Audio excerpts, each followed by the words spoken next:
Hey guys, Thunder E here, and today we're reviewing our first Sony TV in a while, I would say. This is the brand new Sony A8F Bravia OLED. Now, this is the 2018 model. It retails for about $3,700, and this is Sony's top-of-the-line OLED TV.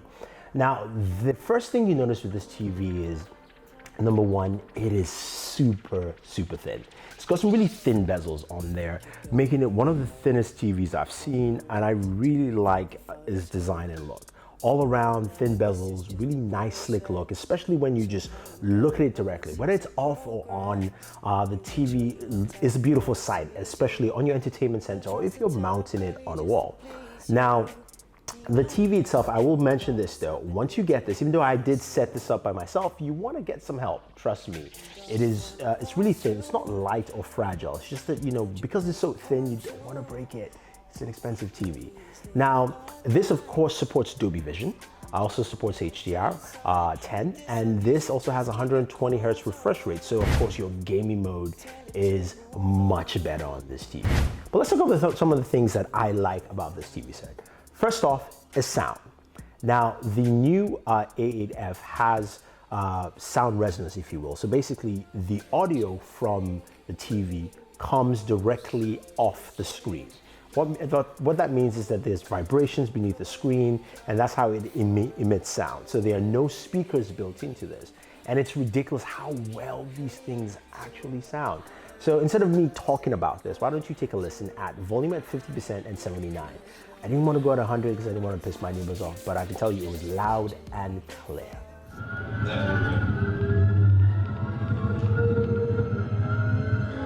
It's not possible.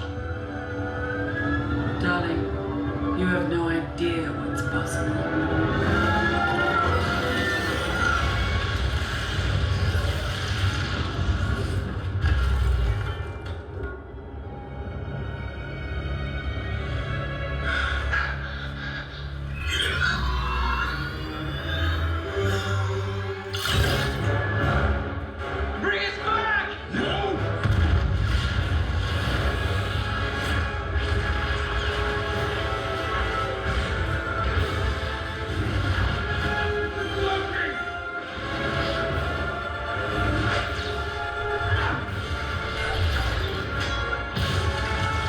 Now, speaking of sound and audio, you're gonna, of course, it's a television, you care about video. What are the visuals like? We know, of course, this is an OLED panel, so of course you got those true blacks, very deep blacks. The colors are pretty accurate with this thing, and it shows when you're looking at content. It really is nice and vibrant. This also supports Dolby Vision, so if you're going to say something like Netflix, and you're going through the menu, you go to a show that supports Dolby Vision, it pops up and it changes the settings to Dolby Visions for you.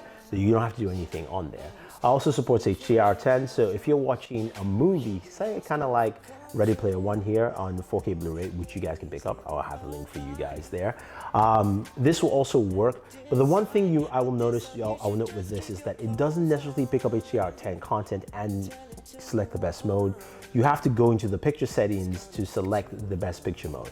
Now for Ready Player One, I had to go into animation, which kind of makes sense because it's an animated movie, but that's just something to let you know. There are different options there to help you increase the max brightness for the display, because the display is not as bright as I would personally like, but you do have enough settings there to help you go through the things you want. Overall image quality is really good. I would just say it's not as bright as I would like it to be. Now, moving on to the software. This runs Android TV. So the backbone operating system for this is Android TV. Setup process is fairly simple. If you log in through your Android smartphone, it's much easier. It still takes a few steps. I wish it was a little bit weaned down because there are other manufacturers who have a much simpler process. The OS itself is somewhere I don't really like as much. Now, Android TV is good, don't get me wrong, but there's some things that it just doesn't do well. And this is not Sony, this is Android TV. So I'm kind of separating this out a little bit here. I can't really move and repin applications where I want to. So if I have HBO down the line, I can't. I don't know how. Maybe there's a way. So if someone can actually show me, that would be fantastic. But I tried and I can't do that. Also, because it's Android, it tends to multitask a little bit too much, so you tend to run out of RAM and things may slow down. I've noticed that quite a bit. And again, it's not, I don't necessarily say it's the TV, but I think it's the OS and just the OS management. Now you can go in and kill applications and things like that, but it's a TV. I don't want to be bothered with that. I just want to actually use it and go ahead. So for me, Android TV needs a little work to help this thing go.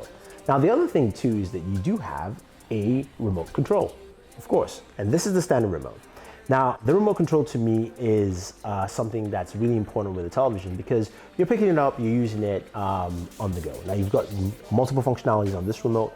You've got built-in Netflix buttons, the Google Play button. There's also a Google Home button, so you can use Google Home voice controls, which is nice, and that actually works out pretty well. You've seen it in different scenarios with Android TV, so that's a no-brainer here. But I don't like the fact that the remote has so many buttons. I think to me, it's really not necessary in this day and age. I think we just need something more simplistic because every time I pick up this remote, I have to look at the remote to actually figure out where something is. So even if I'm trying to change the volume or change the channel or look for my action menus or things like that, I tend to still do this. I've used this TV for about 2 months. So for me, this needs to be changed. Now, the other thing too is this remote uses an IR blaster, which is fine. But a lot of TVs nowadays have Bluetooth connectivity to the remote, so which means I don't have to point it at the TV. I could do this, do that, and still change the channel, find an app, or do something I want to do. But here's the little caveat here. Because of how cool the design is and thin bezels and all that, there was pretty much no place to put the IR sensor in front of the TV. So you have to attach a dongle, and you have to place that in front, and you have to point at the dongle to actually have this remote to function properly, which for me is a big no. I'm sorry, I think this is something they could have solved with the Bluetooth remote. I don't know why that was there. I can't give you guys an answer, but to me, that is something that is just not cool. Doesn't help this TV whatsoever. And I think, to me, that's just a negative, and I think that's something Sony definitely has to change, especially the fact you're paying about $3,700 for this TV, the 65-inch A8F. You don't want to have issues where I can't be in an angle and change my television. I have to actually be almost centered to do that. Don't like that. That's annoying. But I think, though, overall, this TV has a lot of benefits. Now, you guys are wondering, what about gaming? You mentioned that earlier. Yes, there is. It's got 120 hertz refresh rate, and this thing hums beautifully. You know, playing God of War on this looks really nice. The flow of action is really nice. You don't notice any drops in any point in time.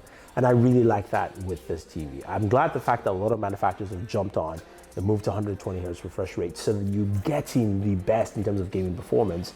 Because there are a lot of gamers who will spend the money to buy a quality TV. So it works well in that department. Again, for me, it's not as bright, but you can still change and manipulate the settings. But game mode is really where you want to be, or else you start losing those frame rate reductions. I think overall, though, this TV is a really solid TV, and I think I like some of the features on this TV quite well.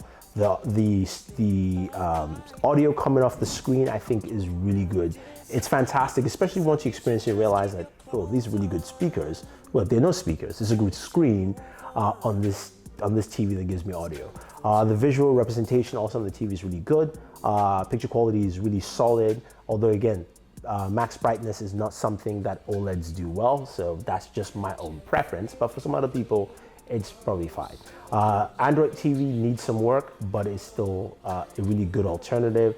But the one thing they really need to fix is the remote control. I can't be pointing directly at it just to change channels, and also make this a little bit simpler. So that's it, guys. Those are my thoughts on the Sony A8F OLED TV. Solid TV offering, a few quirks that Sony definitely has to look at.